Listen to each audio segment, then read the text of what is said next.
Natida Thompson. I am the patient, the recipient of the kidney transplant. For the last 3 years, had chronic kidney disease, and basically, it was quite a journey. Yeah. That. All right, and I'm Carson Thompson, who is father of the recipient and husband of the donor. Hi, my name is Natida Thompson, Jesse's mom, also the donor. When I was in grade 7, first year of high school, it was actually the summer after grade 7. I was just 2 weeks before my 13th birthday. Went to do a general blood test with my mom because I had asthma. I was diagnosed with mild to moderate asthma. We went to Darliston to do a blood test. We got a recommendation to actually redo the blood test at Cornwall. When we went to Cornwall, they kind of mixed up the results. They said I was female. So we thought it was actually mommy results with the creatine high, the high bone, the high potassium and all of that. But then we redid the test at Cornwall. They got everything right, but the results were still high bone, high creatine, etc. And then we were actually recommended to the urology team at Cornwall, so we had to go to the conference center, which is their quote-unquote clinic at the time. That's where I met Dr. Cook. So I was going to camp, and then after I was going to camp, I went, we did the blood test, I did the ultrasound, and I just kept everything normal because I wasn't really worrying about it. But when we got the results of the first ultrasound, they said they couldn't see my right kidney on the ultrasound, or my left kidney. And from the left kidney, they saw it was hydronephrosis, so it was oversized for my age. So we went back to normal life, and I think went for a revisit after I turned 13. We went for a revisit, and they recommended I did a CT scan. In the CT scan, they saw that it wasn't that I didn't have the kidney was just atrophied, so it was about pea size at that time. So you could still see it on the CT scan, just not as clearly. So it was obviously not functioning. And then also they saw that my ureter was blocked by something, so Dr. Cook suggested that we put in a stent, and we kept doing revisits, ultrasound, blood test checks over the past few months. So I went back to school. I was still on the team at that time. There was slight changes in like my stamina and stuff, but it wasn't really, I was basically asymptomatic. So everything was alright for me. I was playing U16 instead of U14. And then Dr. Cook said the surgery would be in December. So it was after everything. We did the stent placement in December. Everything was fine. I was living normally. And then we went for the 6-week visit in February. In February, that's where actually I found out the stent fell out of place, and that the surgery did not work. So there was no changes. In fact, it kind of gotten worse, I think. Yeah, the blood results were a little bit high. And then they said they're going to do it again, but it kept getting postponed over and over. But everything was normal. School was normal. I was getting like normal grades and stuff. But in late April, that's where I got sick. Came home one day with basically we thought was a flu, but then it kind of developed a fever, lost of appetite. I had eaten in like 2 days. So we went to a doctor again in Darliston, prescribed some medication. Took it for like 3 days, no changes, nothing. We went to a doctor in Montego Bay, a private doctor, and she prescribed some medication. A very important one, catheter. Yeah, she prescribed that one. Like in the coming days, I started to feel better, but then I had a revisit at urology, and my father told them about the sickness and everything. I was like, bro, why did you do that? I don't want to go to A&E and all of that. I kind of was frustrating because A&E is not pretty. But anyway, we went and saw a doctor. She said, do the blood test and send them to the lab. And we explained the whole journey from the year before. that the stent placement and whatnot. But then we saw the nephrologist on call that day, which was Dr. Ang, and she said she has to talk to her consultant because these results are close to end-stage renal failure, but it's not quite there yet. But then Dr. Yates, which was the consultant, came in and said because of the cataplasm, the kidney gotten relatively worse over a short period of time, so they didn't want to take any chances and wanted me to start dialysis. So I was like, dialysis. So did what I always do. Went on Google at the time, and I researched hemodialysis and peritoneal dialysis. I didn't know which one I was gonna do, but at first we saw the CAPD nurse at renal. She kind of deals with the assessment. She was basically telling me that, yeah, you're definitely going to have to start dialysis. But at the time, we did have the facility to facilitate peritoneal dialysis, which is the at home.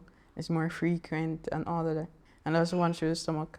And then I kind of came back the next Wednesday to pick up medication. They told me the Thursday was when I was going to do the procedure to put in the catheter. I went home, I did research of live hemodialysis. I saw people doing it through their hands. So I'm saying, oh, so it's not that bad. Cause I thought, but they were using fistula, but I didn't know that. I just thought people just did it through their hands. So that's why they're trying to scare me like that. And then I wasn't feeling tired or anything. At the time, I wasn't playing football because it was not in season.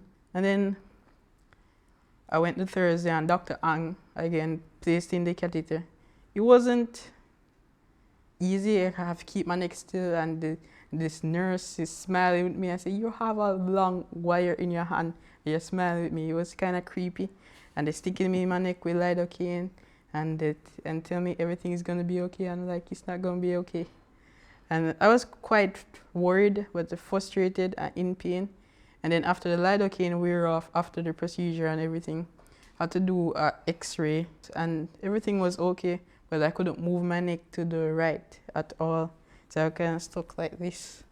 That same day I did my first dialysis session, I kind of stepped it out. So, and because they don't take off the dressing off the catheter after this, so they just use the ports. So I didn't really feel anyway. Afterwards I went home, everything was good. And then it was on our way home when my mother kind of clapped and celebrated that everything was okay, I was fine. And the ringing in my ears caused pain in my neck. And I was saying, this is frustrating. Any loud noise at all caused ringing in my ears, pain in my neck, and I couldn't move my neck. It kind of got frustrating at first. I couldn't go to school because I couldn't move my neck. So I sit in the same space on the sofa, watching binge watching Psych all throughout like the whole month. I just sat there and I rewatch. And every time I fall asleep, I come back the same episode again. So I was on the same episode for like 3 days. But everything was fine at that time. The nurses were relatively nice, but I was a bit antisocial. So I didn't want to talk to them. I thought very antisocial. Yeah, I thought it was me against the world. I kind of like did everybody. I was like, these people are so happy. Look at them. They don't have something sticking out of their neck. I kind of like blame everybody, but Nurse Lewis, Nurse Morris, and Nurse Baker at the time.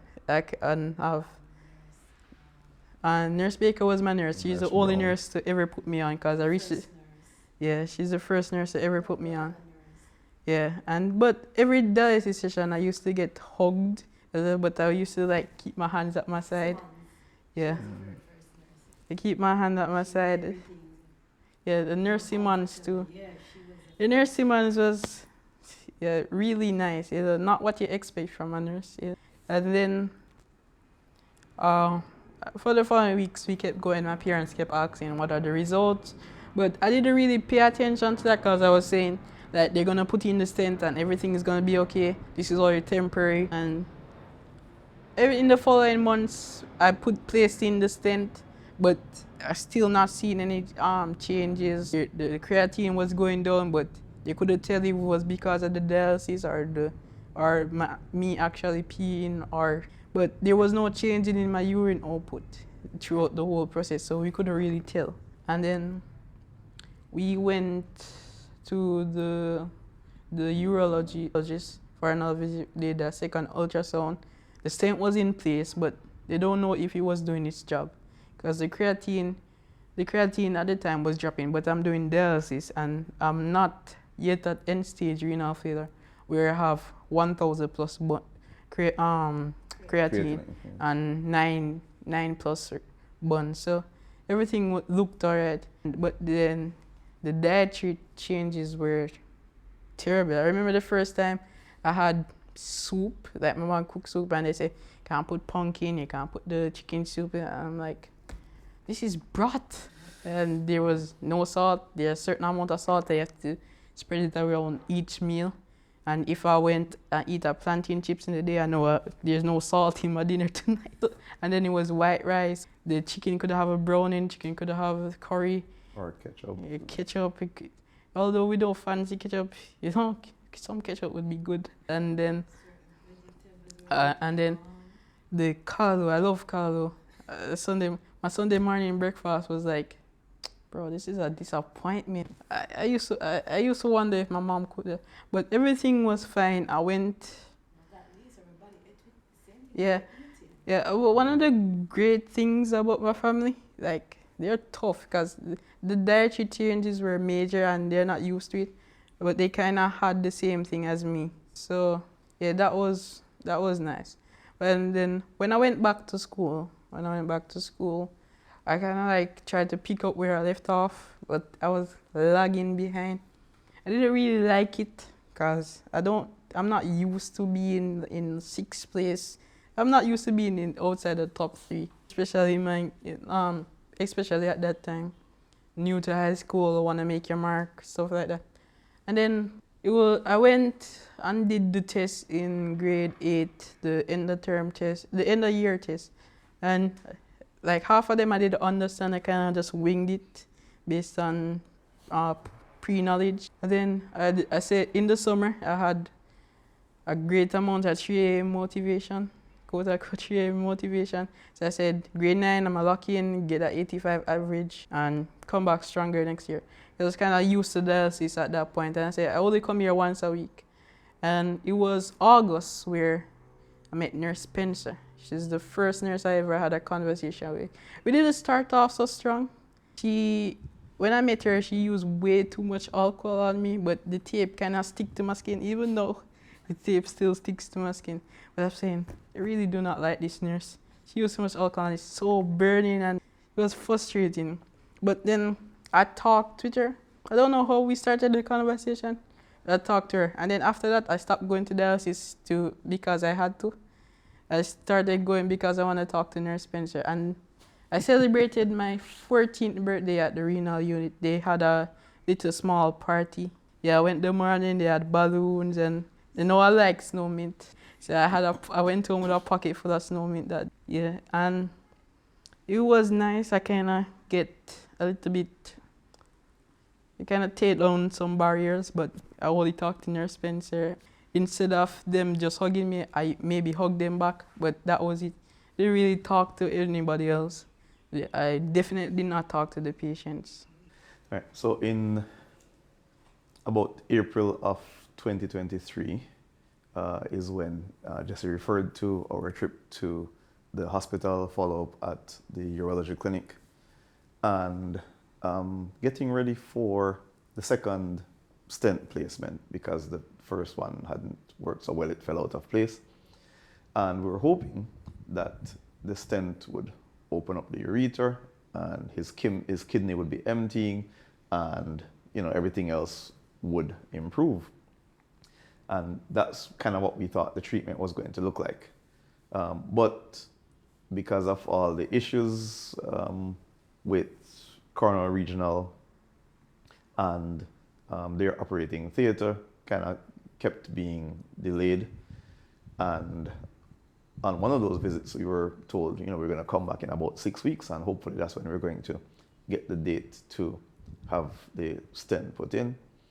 And we wouldn't really come back unless there was something urgent happening.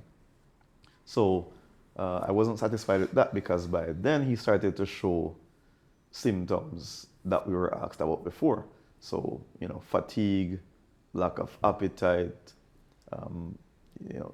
just general loss of his energy, that kind of thing, having fever repeatedly.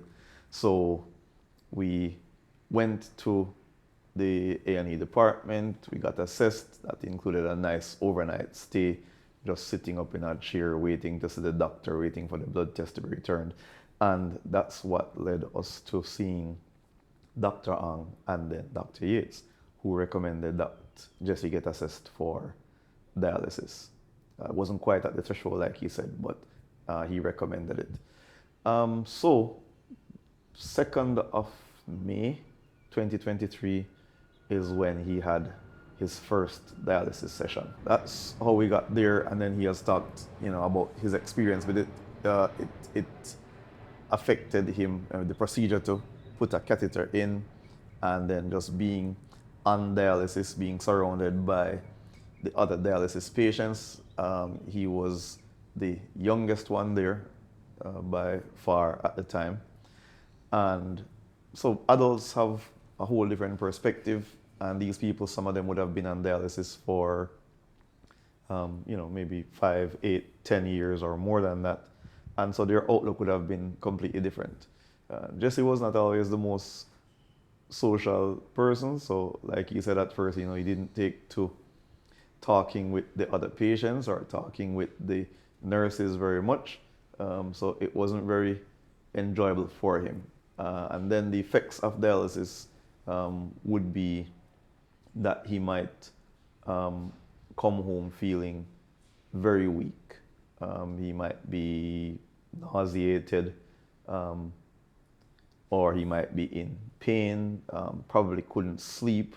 So we were doing this on Wednesdays, and the hope was that he would have been able to just miss, part of a day of school for each week, just one day for each week. But sometimes it meant that the next day he wouldn't be well enough to go to school. So he would be missing a day and a half or 2 days. And just generally, it was a negative or frustrating experience for him. And for the rest of us, it meant probably staying up later at night, waking up early in the morning, trying to make him as comfortable as possible around the house, with the neck just sticking to one side all the time. Kind of started walking like that, sitting like that. We're trying to be very careful with him. It affected everything, how he would get to school, because then he couldn't just regularly take a taxi that gets stuffed with 12 people when it's supposed to hold 8. So it definitely changed our lives, a whole lot. The year 2024, while Jesse was doing dialysis at the Corner Regional Renal Center, during those times, he was being back and forth, getting sick, having fever, loss of appetite, all of those things. Was in the hospital a couple of times, went to urology clinic for a follow-up. While there, he was getting sick, so they sent him off to A&E for the doctors to see him there. When he was there, they found out that he was having an infection. Yeah. He was having infection, so they got him admitted to Block C, that's a surgical ward, to get some tests done. That's when it happened? No, actually the ear infection came first. So I was at dialysis. I was complaining from my ear because I had started school. So I was complaining from my ears on the dialysis machine. My catheter, the venous side stopped, or is it? No, the arterial side stopped returning. So all of that, so they had to stick me in my arm and return blood through my veins and pull from the catheter. We went to the ENT. we went to the ENT and they gave me medication and that was sorted out. I think after that was when I got the pain in my abdomen, and mommy tried soup and tried everything, but it wasn't working. But I think we went for a visit at the urology department because I had placed in the stent earlier, the second stent, because this was post-burial, yeah, post-burial. And then I went to A&E and they did a bunch of tests. They said no eating, stop hydrating me. So I was getting IV fluids. And then at about 2 in the morning, they said they're gonna dialyze me. So I said, I haven't eaten, can't dialyze, I feel very weak. And they put in a UCAT. And everything was kind of frustrating because I was in pain, the UCAT wasn't working, I was peeing, I was used to not peeing, and all of that. And they brought me to the renal unit. They called the nurses, which was Nurse Lewis and Nurse Sims at the time. And because the catheter wasn't returning, they had to stick me in my arm. I got like 21 tries that night, and I think the 21st time was when they got the needle to actually get in a vein. And even then, I only got an hour and a half of dialysis. But then I was supposed to do the surgery right after dialysis. But then they didn't get through. And Nurse Lewis actually called their boss, which was Dr. H, the consultant, made a whole fuss about it. Why is he not in surgery yet? He's in pain and this. And she went on a whole rampage. Yeah, she's very defensive of me. Yeah, she went on, and then the surgery got done. And they went in and they said the appendix, at first they said the appendix was ruptured, but when they went in, they saw a bunch of infectious fluid, but they were close to the appendix, which was causing complications. They said the appendix is not important at all, so let's just take that out too, and they did a bunch of suctioning of fluids also. But then I was on the ward for a while after that because they were treating me for infection, because they found out the catheter was also infected because of that's what started the whole thing. That's what they had said, because the ear infection and then infectious fluid inside my tummy. So they said the catheter was the major infection. That's why it wasn't working. So I went to dialyze one night, and Dr. Ikimiki, that's the other renal nephrologist, she changed the catheter. She changed the catheter. So it was kind of frustrating because I'm saying I'm getting a second catheter for no reason. Again, I don't like the hospital in general, but I really don't like the wards, because everybody's saying this guy doesn't have a leg, that guy over there just did brain surgery, and you're kind of seeing all of that, because if they don't close the curtains, or they share curtains beside the bed, so your side is open while my side is not, and it was frustrating. But when you looked at me at that, even if you had a medical degree, your medical decision would be that I looked like I'm gonna die, because I was so skinny. I looked like a malnourished child. I was eating, I was drinking, anything at all. I had all the signs of infection. My potassium level, my bone levels, and creatine, they're all going up. Blood pressure. Like significantly low, like dead people type low. And then they started me on antibiotic treatment, and everything was okay. After about 2.5 weeks in the hospital post-surgery, that's when they kind of said, okay, it's okay to go home now, and we come back for a follow-up in 7 days, I think it was, yeah, at the surgery clinic. And I went home, everything was fine. I couldn't walk as strong as I did. I could walk, but I found it really fatiguing to walk, so I would walk, but maybe it was just laziness, and I was on like 25 different medication, high dose of prednisone, high dose of citrate, and everything was kind of doubled, tripled, and the prednisone was tenfold. Then we went back to the surgery clinic for a follow-up. So the doctor looked at this doctor was feeling me and said, "You feel really warm." And I said, "Oh, I was in front of the fan."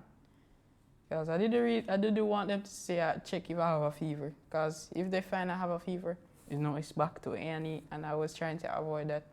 But then she saw fluid leaking from the surgery cut. Yeah. So she called the ambulance and got me to A&E. We got through relatively quick, but then we still had to wait for the renal consultant to get on call so they could figure out what was wrong with me, because after all, I was really a renal patient. And they determined that if it's an infection, they can't allow the foreign body, which is the catheter, to stay in the body. So even though the catheter was working, they still had to take it out. So they took it out right there, and everything was good, but I was worried that I'm gonna put in another catheter. I just put in one a week ago, and it was very frustrating. And then I was on the ward, I was vomiting, had diarrhea. Again, I was eating, and everything kind of went south real fast. And you kind of got frustrated. But like, I think my mom will better explain it, how I kind of like behave on the work, because I don't really think I was the best person at that time, because I really didn't want to stay on the ward. Mommy? Yeah, it was really a frustrating time. If it wasn't for God, we don't know how we'd make it through, because I had 2 other children at home. The eldest one was Jada, and Jenny was the smallest one. So you know that she needed the attention more than anything, but Jesse was now grabbing all the attention and all my time. So I have to be spending time with him during that time in the hospital. So I was there for days without bathing anything. So he would not eat or sleep or anything. So he was there continuously doing tests and all of those things until for at least a month. A month. Yeah, whole October. The whole entire October was in there until they found out that he was able to go home. But it wasn't easy, because like, if I wanted to leave Jesse to go home, he'd call. He was very feisty at that time. Very feisty. Yeah. He would say things that would hurt you, literally hurt you. He literally hurt you. So I was going through all of that with a smile, but he did not know I was going through all of those pain, because you have to be splitting yourself between a husband and 3 children, but most of it was going to him, running a household. And would not eat. You'd ask him, what do he want to eat, the best thing, and he tell you, and you bring it to him. It doesn't make any sense. He would not eat it. He did not want anything at all. Just literally faced, and he wants to go home. If you tell him about anything to help him, to motivate, he tell us, you can't keep that to yourself, or you can't say that because I know you're in a situation, even if you are there with him. That was one of the. Anyway, he ended up coming out about 4 days before the month end. He came home and was at home.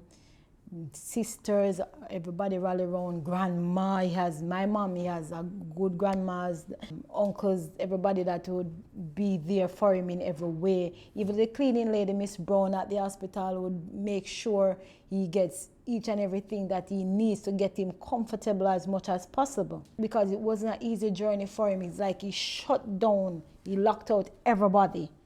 He was just in a world by himself. You could not tell him anything at all for him to believe. It's like almost he gave up. And then he was at home for a while, could not go to school, didn't want to talk to anybody. When he get the catheter, he goes to dialysis. They said that he got the opportunity to know to do twice per day, twice per week. Yeah. In January. No, it was still in October. In October, yeah, they Monday, said they Thursday. go give him, because he wasn't getting enough time, because it was an hour and a half every Wednesday. Was getting till they move it up to 2.5 till he goes to 3 per day, when his body could have managed it. We went and started to do twice per week. Yeah. Could not go to school. Then in January he got it.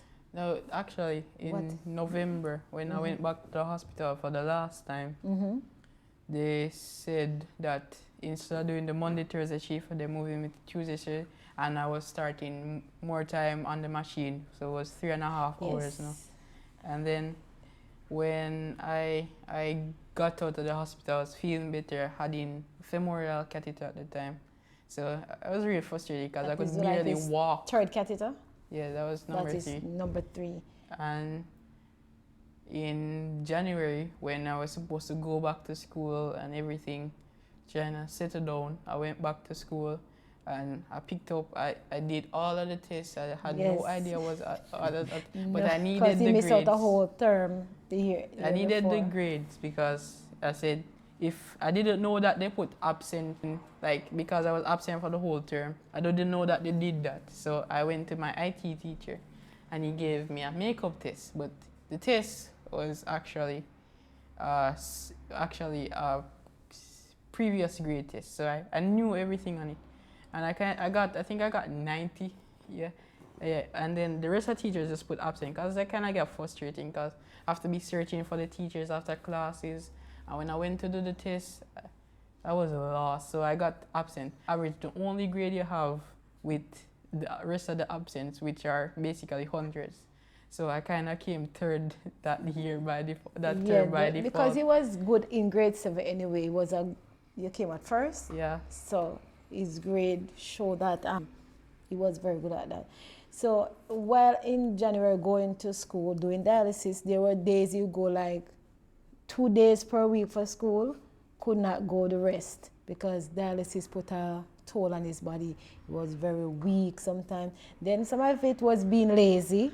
Some of it was being antisocial, don't want to be at school, don't want to be around anybody, all of that. And when he goes, he don't want to eat. He used to hide his food in his bag. And you would not know that because he didn't want to eat when you give to him because you have to take lunch to school. In February, what happened? We went for checkups. And after checkup, the catheter.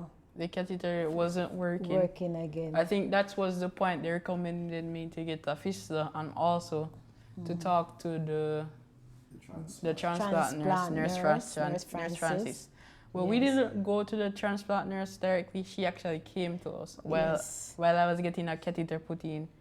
Because they found out that the stage that the kidney was at, it was transplant was the only option for him at the time. Yeah, because I had small because he had small veins. The catheter wasn't staying very long. They work most of the time when he goes to dialysis, they weren't working. One was returning, one wasn't pushing, pulling, whatever it was.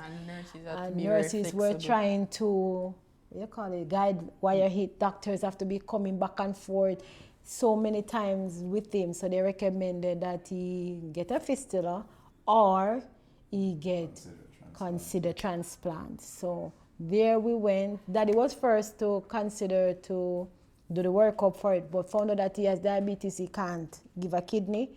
So I was the one that stepped in and everything. Before they ask anything, we tell them that both of us were the same blood type. So I knew I was more of a match for him to do this surgery. But you still have to go through the whole blood works, all the tests, heart tests, constant blood tests back and forth, MRI, all of those things. And those things cost a lot of money. Knowing that I had to start work, I was working as a housekeeper back and forth.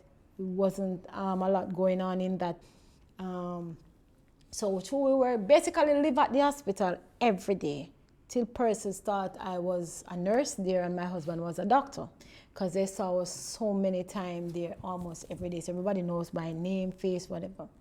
So the transplant nurse came. At first when she came, we never wanted. I didn't want to see her. I didn't want to talk with her because I just wanted an option where my son just heal, wherein I don't have to go see him through that, because he was in so many pains so often. It was hard to go to that road. But anyway, I braved up and went and we did all the tests. It's like he's at school and he have to be leaving school. So he hardly goes to school. We had her at home. Jenny, the smallest one, hardly cry. Like no one cares for her because she was mostly with her eldest sister. She has to come from school to take care of her.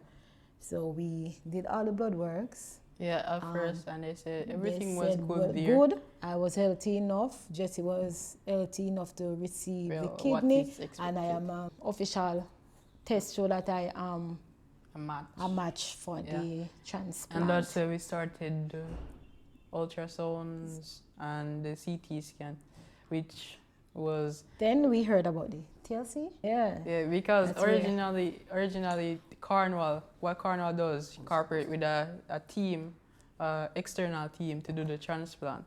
But then they kept cancelling because the first option was transplant in February, then transplant in Because April. they did have a time wherein they did have 2 recipients to do the surgery. So they wanted us to hurry and do our workup so we will be able to be with that set of 2. So we'll be the 3rd team going in to do surgery at that time, knowing that the TLC from England would come in and do the test. So they wanted, through the volunteerism of Chase and everybody, so we would get to be on that team for the surgery. So they were doing everything in their power to get it done.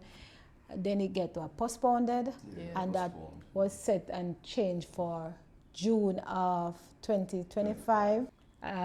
They're still have to be doing tests because they have to be having newly tests, repeating the tests to have fresh new tests, and to make sure that everything we're still in healthy condition for the surgery. And found out that the cost and the aftercare and medication, all of that was mountain. So we asked for help. We asked the NHF, we asked Chase, where we wrote to them, asking them for help. We did not know that the TLC was being covered by them till further down, right? That's when further down we know that they were the one that was sending the team here.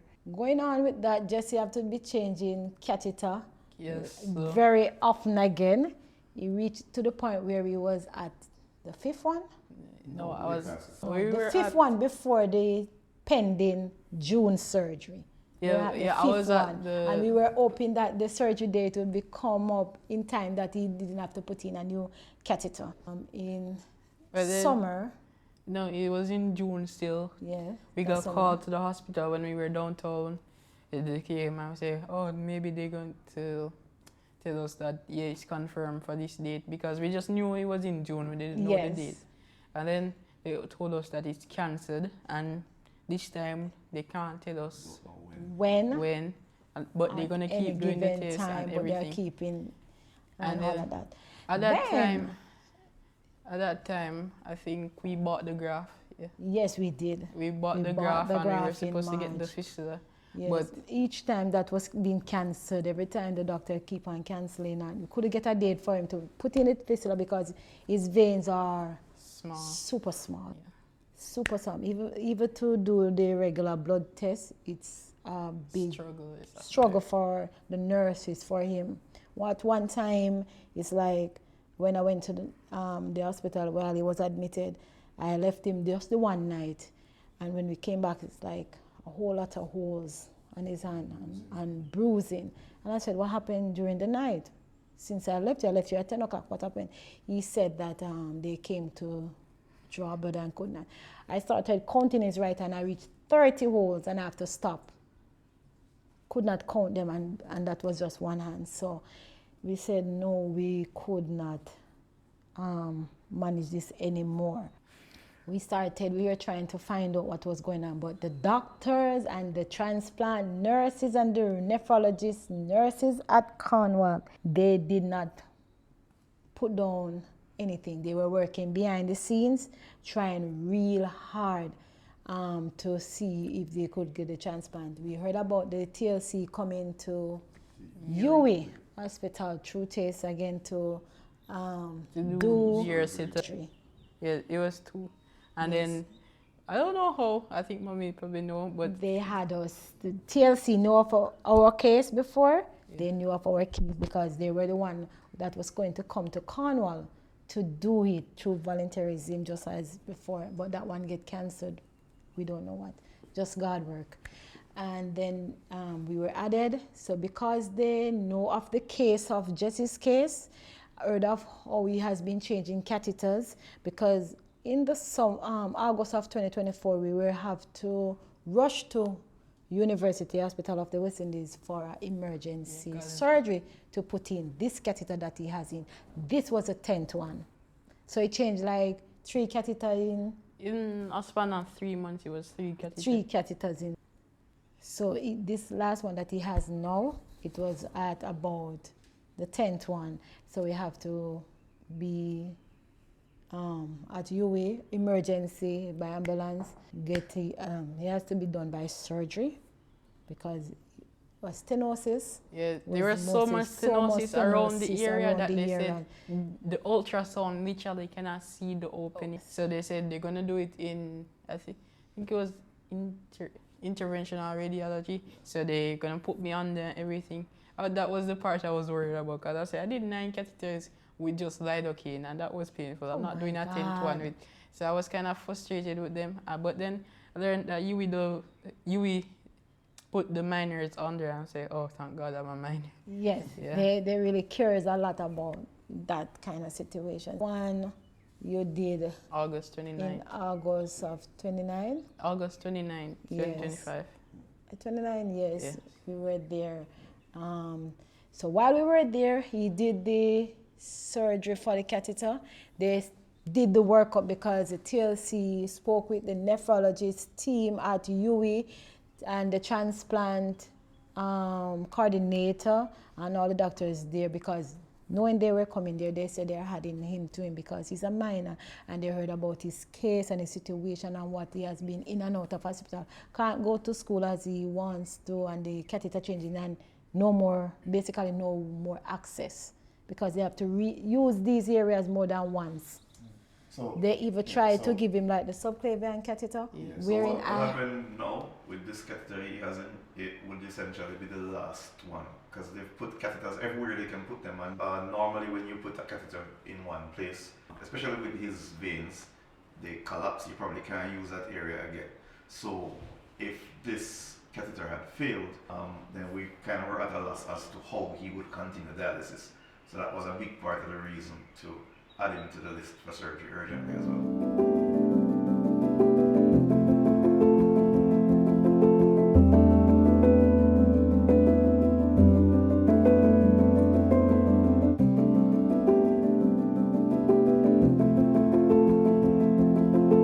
Jesse has all of these issues with changing multiple catheters, losing access, and definitely needs kidney transplant surgery. So we're waiting for that to happen, and we are told that it's going to happen in October. Yeah, 29th of October. So October 29, definitely within that week, and there are 3 surgeries planned.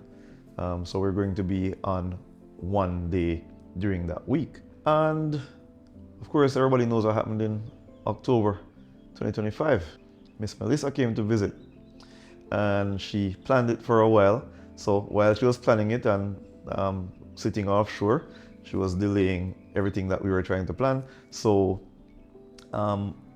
getting ready for surgery meant multiple trips from Westmoreland to UE. Every kind of blood test, renal scan, CT scan, heart test, whatever it is that we had to do, meetings with the transplant team, all of that had to be done at UE. So we kept making these early morning trips from Westmoreland. So, 2 in the morning or 3 in the morning, driving to UE to get there for 7 or 8. And so in the week and a half leading up to Melissa, should have been week and a half leading up to the surgery. But we were told, all right, you have to be on standby. We have to see what's going on with the storm, because the TLC team need to come in. And the plan was they would be in Jamaica on the Monday, and surgery would take place maybe about Wednesday. So we would have met with them on Tuesday, and surgery would be Wednesday or Thursday or Friday. So we were on hold. We did some meetings and sensitization sessions by Zoom instead of going in, but still holding out the hope that maybe by the time the hurricane hits, Jesse and Natida would be already at UWI on the ward. So surgery might not be impacted, especially because it started to look more and more like Melissa would hit the western end of the island instead of having a lot of impact on Kingston. But the last communication we had, I think maybe the Friday before, to say don't come in for the meeting on the Friday. Then the Saturday we had communication saying don't try to come in on the Sunday or the Monday whenever we would have come to Kingston, because we expect the storm to have hit. So, a lot of fear, frustration, nerves happening during that time. Funny enough, the bags that should have been packed were not packed for the trip to Kingston until the morning of the storm, right? So we're kind of thinking, yeah, we won't be able to go because the storm is coming. But then at the same time, yeah, we hope that we really get it done. We hope the team makes it to Jamaica and, we're able to go to the hospital. And we're looking at it to say, we could have gone on Saturday, we could have gone on Sunday, we could have gone on Monday, because the storm is sitting not doing anything. While all that is happening, the morning of the storm, we got up and packed all the suitcases and everything ready to go. By this time, it looks like it's going to be after the storm. But, hurricanes normally come in the night, and maybe by the following morning, everything is clear. So in a day or two, maybe just a little bit of a delay, and we would still get to go. Had no idea that Melissa was going to be category 5 and was going to make landfall and drive straight through our hometown of Betheltown. So Eastern Westmoreland, we eventually got the full brunt of Melissa, which means that the roads were impassable, places had flooding. We lost electricity about 1 o'clock, 12:30 on the day of the hurricane, and we lived in a house that was mostly board, and 1 bedroom and bathroom concrete. And Melissa decided that she wants the entire board structure. So we were actually in the house. By the time the wind started to pick up and the rain, we moved into the concrete bedroom, and we're thinking we probably will sustain some damage, but we can ride out the storm right there. It turns out that, took Melissa about 7 minutes to take the roof off the house and then to take away the whole board structure. Literally just blew each side down, sucked all the furniture and the clothing and everything out of the house, and left us in the concrete bedroom, which was open into a large passageway, so no door. So the wind is blowing in, the rain is blowing in. The pressure was so low that we were having pain in our ears. The house started to flood because all the rain is blowing in. And so mid-storm, we actually had to leave the house and go next door to stay at Natida's mother, who thankfully lives close to us and had already started to build her house. So her house is concrete, but it's half finished, except for 1 large room. So that part was destroyed, the roof went, but the concrete part was there. It was still being flooded too, but at least, it's concrete wall, so we could go in there and stay. So definitely no surgery, and then no communication, no electricity. So that means no contact from UWI. The TLC team didn't get to make it into the island the day before because the airports were already closed. So no surgery was happening. So we had to definitely just switch focus to survival mode. So we survived the storm. None of us were hurt. Our eldest daughter was in Kingston because she's at the Jamaica University College studying her first semester. So the 4 of us were at home, and we were very busy bailing out water, trying to lift up board and zinc and try to see to save a mattress. Except for Jesse, of course. Jesse couldn't do. Yeah, we're trying to keep him safe during this time because the warning was, we don't want any infections. We don't want him to have a cold. in order to be prepared for surgery. So we're kind of trying to see if we could wrap him in cotton wool. So, you know, stay over grandma and enjoy the view of the destruction, but don't come near anything that we're trying to do. Meanwhile, Natida and I were trying to see, we wanted to hear what was going on about the surgery. We're trying to see if we could clean up the house and figure out where we're going to live. And that, of course, took us weeks to do. She's supposed to be preparing for surgery because she's the donor. So we're kind of trying to keep her a little bit safe too, but, you know, we had to do what we had to do. So we were contacted by Dr. Shoiba from UWI in maybe the end of November. Yeah, it was I the end. think Yeah, it was the end was of November. close to after we got back signal. Yeah, so we didn't have any electricity, but we had people using Starlink. So somewhere between the end of November and early December. Yeah. So, you know, people using Starlink to connect to Wi-Fi. We got a call, and he called and spoke to Natida, and he said, you know, I wanted to check your state of mind. I know what has happened to Westmoreland with the storm, and we're still thinking about doing the surgery. You know, we're not sure exactly when yet, but we're thinking it's probably going to be somewhere in January, and we want to see what your state of mind is. The consequence of being near the airport. Right? Yeah. So once he spoke to her, he said, you know, she answered the phone all bright and bubbly. He said, oh, I don't have to ask about your state of mind. Apparently, you know, you're okay. Because we were feeling just thankful that we survived, and we were trying to clean up. So that was where all of our effort was going every day, and still wanted to do the surgery because, you know, now we're on this borrowed time, thinking that Jesse still has catheter number 10 in, which is probably going to be catheter number last. So we need to hurry up and figure out when the surgery is going to happen. So for a month, I drove from Bethel Town to Montego Bay for Jesse to have dialysis done. And this was with a smashed windscreen. My car got significantly damaged by the storm, and the roads were quote unquote reopened.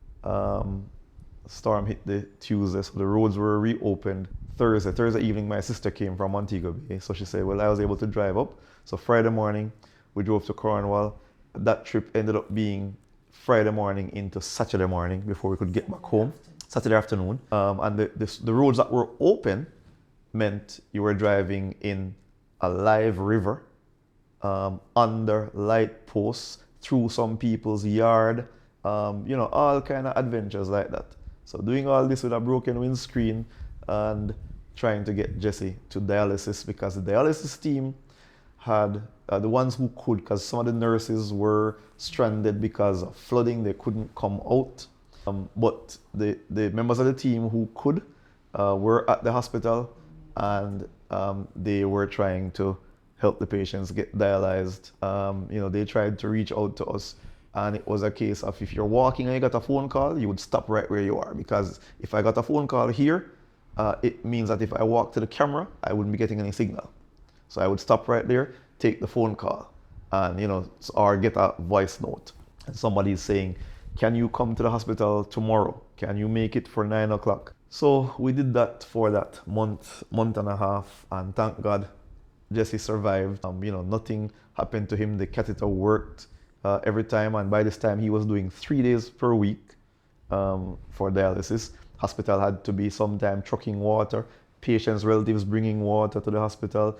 They're running on generator, half the roof gone off the renal unit, all these things happening. But we made it through that, and then we were told that the surgery was planned for early January. So late December, this must be like right after Christmas?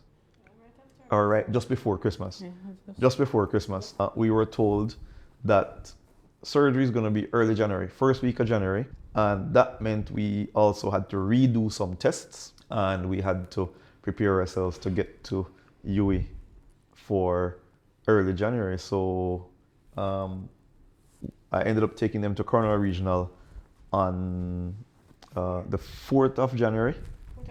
3rd of January. 3rd of January, actually. Right. So the 3rd of January, they both went to Cornwall Regional, got admitted, and then the day after, the Sunday, transported by ambulance to UWI to start prepping for the surgery. And by the grace of God, we made it. January 8th, surgery was done. A very, very long day for me, but starting about 7, yeah. 7 a.m. Yeah, about that, with all the They came for me yeah, at about 8 o'clock. all the prepping. Yeah, so 8 o'clock. 8 o'clock Then she after prepped to surgery. went to surgery. Dr. Miriam came and told me she was in surgery, I think about 8:30. And Jesse went to surgery. Yeah, so Jesse went to surgery when Natida is halfway through. So about 11:30, 12 o'clock. Yeah, and then I sat down for the long wait. But the TLC team was really great. We ended up meeting them on the Tuesday, I think it was. And they walked us through what the procedure was going to look like. You know, they worked with local doctors from UA as well. The transplant nurse from Cornwall came up for the surgery, and everything was pulled together, and the surgery went off on the 8th. Life-changing surgery for both of them. Natida has 1 kidney, and Jesse would have had about 3. Yeah, but it went off. You know, of course, it wasn't all smooth sailing. It's successful now, so we're sitting talking to Jesse. Jesse can run up the stairs and back down, and you know, prepare some food and do all of that. But it meant 2 weeks, or a little bit less than 2 weeks in ICU. Yeah, it was 2.5 weeks. Yeah, 2.5 weeks in ICU because Yeah, and I then think, what, 5 days yeah, after? initial surgery on the 8th of January, and then he had to do follow-up emergency surgery 2-3 days later. 5 days. 5 days. 5 days later, yeah. Yeah. Because he had Hematoma. internal bleeding, hematoma, like bruising inside. Yeah. And then plus on top of all of that, the new kidney was still sleeping, so I had to still get dialysis. So everything didn't pick up instant. I was in a lot of pain after the surgery. Like a lot of pain, the spasms, the just general numbness in my leg, not being able to move. And then what really got me at one point was the Monday before I did the emergency surgery, to walk. And then it was the first time after the surgery I'd eaten the Monday. So 4 days later, I got something to eat finally. And then they came and they said, your blood count suddenly dropped. We don't know why. Gonna take it to do a CT scan. And then I said, okay. Because I was like, oh well, what am I gonna do about it? And then we did the CT scan. They said, oh, you're gonna do a surgery. There's a risk. You know, the general risk of the surgery, just doctors frightening you. I was like, oh well, I just did that last week. Let's go again. Then I went in, came out, the surgery was a success. After that, the kidney actually picked up. It didn't like come, and I was like, putting out tube Not immediately, instantly. not immediately But at all. at least you know that, yeah, it's actually doing something. It's doing something, and the dialysis session kind of gets a little bit spread out after that. And we were in there. At one point, they had to start giving me potassium because of how low my potassium was. And I was like, oh my God, if I'm getting potassium, that means the kidney is so great. and I was in ICU because they didn't want to move me to a ward because they said germs, they need an isolated room. So I was cold, and then I'm hot. And then, you know, after the surgery, you know, the tube, it causes complications. So you cough up. But because you're having the spasm, it hurts tenfold. So it was really a pain struggle. But, you know, learning to walk twice, that was like, and then like I was so dreaded to see my physiotherapist sometimes because I don't want to get up out of the bed. It's like I was really lazy. You know, and then I kind of went to the ward and things started to get better. You know, they took out the UCAT and I was peeing on my own, and I started peeing a lot more. It wasn't like big, but you know, it was a lot more. Progress. It was progress. And then, you know, Dr. Campbell, she was the You're nephrologist nephrologist, yeah. resident. she's nice. She's really nice. And Dr. Thomas Chen and the team from abroad, personnel from the team from abroad, the transplant nurse, they visit me every now and then. Yeah, but it was really nice. The nurse was nice. I had different nurse every night, and everything kind of made progress. And then they saw real progress in the kidney when they said the urine output is so good. My doctors were even more excited than I was. And then I think it was the Wednesday they came and tell me in the day, "Oh, this year going home." Like 5 different doctors come and tell me. Yeah, and I'm like, it was 21 days in the hospital. So January 29, 28. 28, yeah. Yeah, January 28th, he was discharged from the hospital and still had to do follow-up tests at least twice a week. And up to this point, he still has to go to the hospital.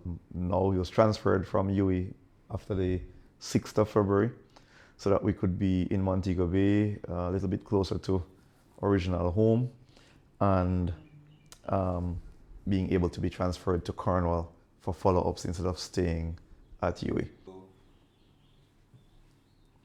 Right. So we're in Montego Bay right now, but we live in Betheltown, Westmoreland. We did surgery at UWI in Kingston, in St. Andrew. So how come we're here? Why are we here? Surgery had to be done at UWI, and then follow-ups also had to be done at UWI. So Jesse got discharged from the hospital January 28th and went for follow-ups at UWI, at the transplant office or at the clinic, until about the 6th of February. After that, and the team worked assiduously to try to get us away from UWI since we don't live in Kingston. So while Jesse was in the hospital for the longest period of time, Natida was there for a couple of days. I had to have somewhere to stay, and then so did she afterward. So we ended up staying in Portmore at my aunt's house. That was the closest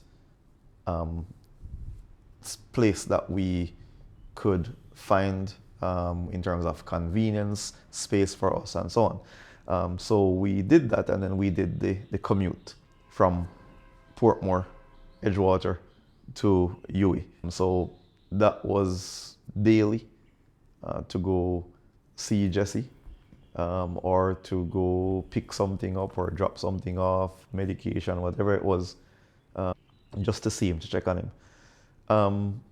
When he was discharged from UWI, we also had to have him stay there. But one of the concerns of the surgical team and the whole renal care team was and is, where would it be safe for Jesse to stay? Because he has a new kidney, but in order for him to get that new kidney and for it to be accepted by his body, his immune system needs not to work very well.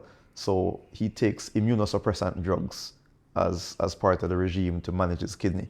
And some of these he's essentially going to stay on for life. So when his immune system is suppressed, it means, he could catch any kind of infection, a common cold, a flu, whatever it is. And the fact that we just had Melissa, and our house got destroyed by Melissa, and up to this point there's still roads that aren't properly cleared, and drains that are still blocked up, and garbage still piled up in some place, and all of that. The medical team assessed, where we would have some place suitable for Jesse to stay, and they sent the health department representatives to our house after they spoke with us about the conditions, and so they saw the damage that would have happened to our house, but also just the general condition of the surrounding area, and they recommended we try to have Jesse somewhere where he would have space, where it would be relatively clean, not with people still burning their garbage, whatever debris is left over from the storm, or just because they don't have electricity back as yet, and running water. All these amenities that Jesse would need, but also, so Jesse needs all these amenities, but also the fact that people don't have them means that they have to make do. So, you have to harvest some rainwater, or you buy some water from somewhere, store them in a tank, store them in a drum. Everywhere is too muddy or too dusty. People have chickens and dogs and goats and all these things that will make him susceptible to infections. So he couldn't be at our home in Bethel Town. Not to mention we don't have enough space because we haven't rebuilt it as yet. But he couldn't be there, and if he stayed for follow-ups at UWI and with us trying to live somewhere in or close to Kingston, then the costs would have been completely unmanageable, right? So the costs involved in this whole process started off with all the testing that need to be done.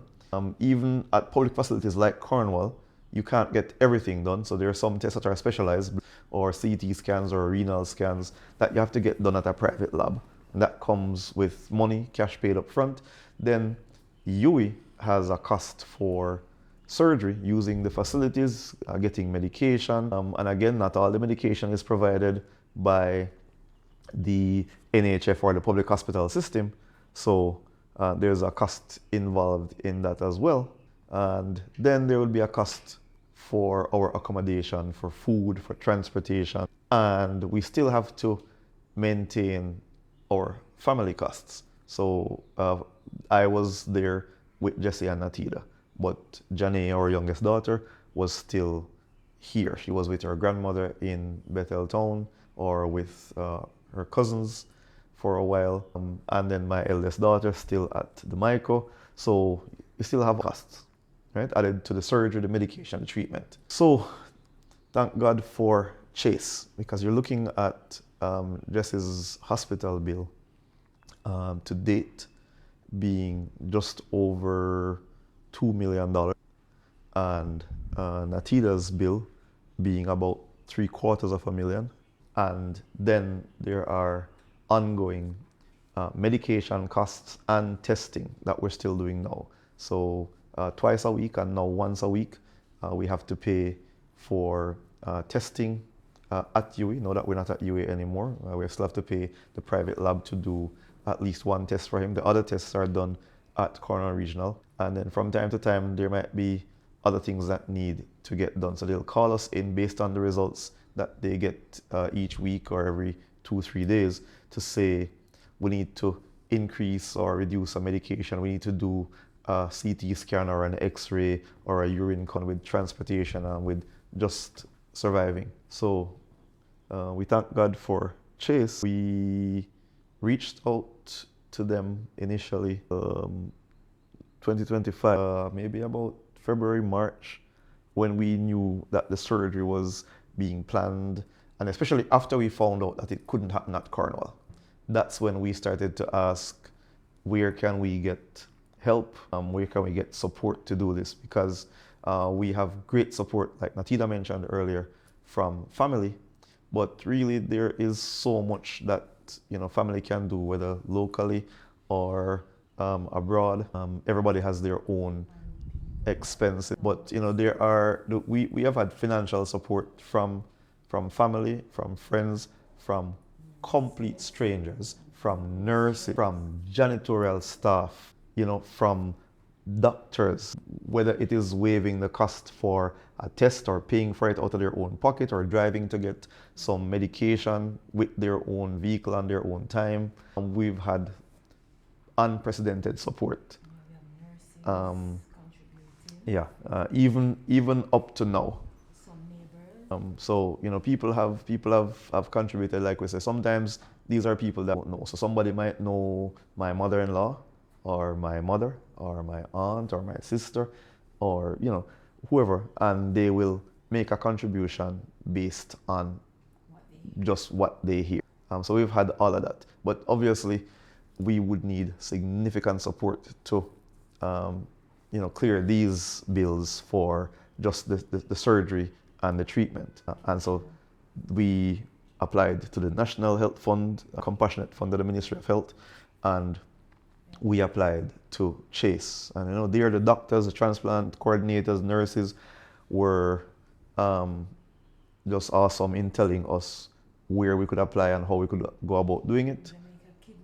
Yeah. Foundation. Yeah, so we've had support from Jamaica Kidney Kids Foundation as well, which until this year, I think I probably didn't even know existed. Um, so really a lot of support. But Chase is the major sponsor so far, and just the past weekend, just last week, I was contacted to say that the award letter is ready, it's being prepared, and we just need to receive the final invoices from UE just to ensure where we stand, and so everything can be transparent, and we need to tell Chase in a documented way exactly how we want the funds to be spent, because of course they're helping us. So usually, it's paying for medication or testing or whatever. So we have asked for significant portion of this to go to the medical bills, and Chase has agreed. And we have had constant contact, constant follow-up, not just about the money or the procedures, but just somebody calling or texting to check up on Jesse, check up on Natida, to ask me how I'm doing, to ask us how we fared during the storm with the house and how are we going to rebuild and where do we live now. We can't describe the level of support that Chase has given us and is still giving us right now.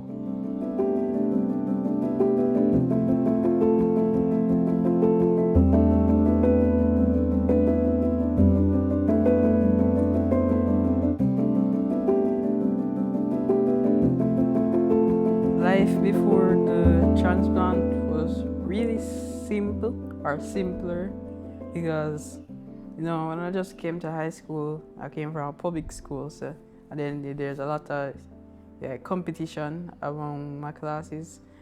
So I was just focusing on doing good academically. So and then football, I started playing football for my primary school the year before. So I decided to just keep that as an extracurricular activity. So I kind of took it serious because I'm a big football fan, and then it kind of just fit into everything. So I didn't really have much problems, and my asthma and it kind of helped with my asthma. Bigger stamina, so it kind of expand your lungs, everything. So everything was kind of working out for me. I was doing good the first term of school. I came first, and I came first the second term. And I say high school is easier than they make it sound, because the teachers aren't going to do this for you in high school, and that. But I was saying it's pretty easy. I was really focused on, and then I started doing the big subjects like physics, chem, and bio. So, and I really loved those stuff. So everything was kind of simpler then. And then, like with life, with going out, I can go home. I know that when I go home, I can play football. When I go home, I can ride bicycle. Do the deer and stuff. Yeah, spend time with my little sister. And my big sister. Catch up there and argue that my sport is better. Like I say, who even cares? Because she plays volleyball, right? Yeah, it was really nice. I had friends at school, and everything was just simpler back then. You didn't have to worry about anything. You were farm captain. Yeah, I was farm captain. Everything kind of just was going really smooth for me, and I really wanted to I was interested in the sciences, so I was obsessive about the bio books. So everything was great because I had a great bio teacher. I didn't have to worry about going to the hospital and missing a class, stuff like that. I could go to school every day. The only reason I wouldn't go to school was because I was sick, and I was sick to where I'm missing 2 weeks, 4 months of school. It was like one day, and then I go back to school the next day. This day, or if I miss a class, it's because I have a football match, or stuff like that. But real for me, kidney disease, like maybe it just had to happen because it really changed my perspective on a lot of things. I think I'm a little less harsh on people. I don't come off as blunt, or maybe I just learned to fake it a bit more. It's a, but really changed my like I didn't have any interest in like the medtechs. I was purely research based science, but no, it kind of changed my career path because at the hospital I see the machines kind of broke down every time. So one less machine, that means the patient don't get to dialyze. The nurses have to call the technician every minute. I say, if I grow up, I can just make these better. So I kind of got into the whole medtech thing, changed my interest. You have to say what it is, mechanical technology. Yeah, mechanical technology. That's what I used to say in medtech. And then, I kind of got even the medical field because half of my doctors are convinced I'm going to be a doctor. Because I learned so much because sometimes when I just started before I didn't know any of these tests. All I know, I'm going to the hospital for a blood test for my asthma checkup. No, I go to the hospital, they're doing a blood test. They say, what is CDC, UNE, or what's this? I look on they give you the blood test paper, you look on it, they don't know what half of the stuff mean because they're using all these fancy terms. Oh, your hemoglobin count. Oh, that's just my blood count. And it was a journey, but although it seems mostly bad, I learned things that kind of even out the bad, so it kind of balance the scale. Oh, I have not received a kidney and I have not donated a kidney, but I am firmly in the kidney transplant business, and it has been a journey. It continues to be a journey. I am grateful. It has been challenging.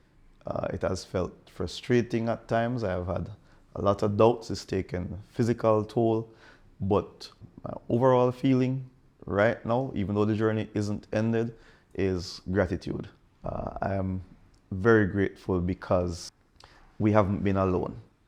So I have my family. So it's me, my wife, 2 daughters, 1 son, Jesse, who has received the kidney from his mom.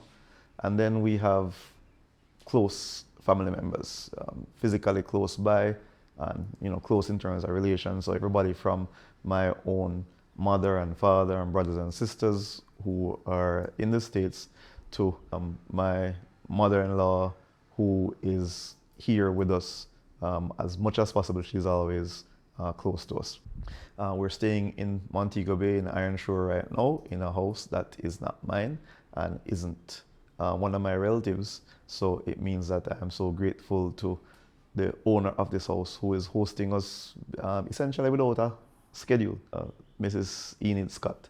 So she just said she knows us. I actually took her a couple of times to UE to do some treatment on her eye, and my mother-in-law works with her, and she just said, I live in this house, I have enough space, and if this is what I can do to help, I am ready and willing. And she has been. We've been here for a little over a month already, and we are comfortable, and Jessie is safe, and we have more than we could ever ask her for.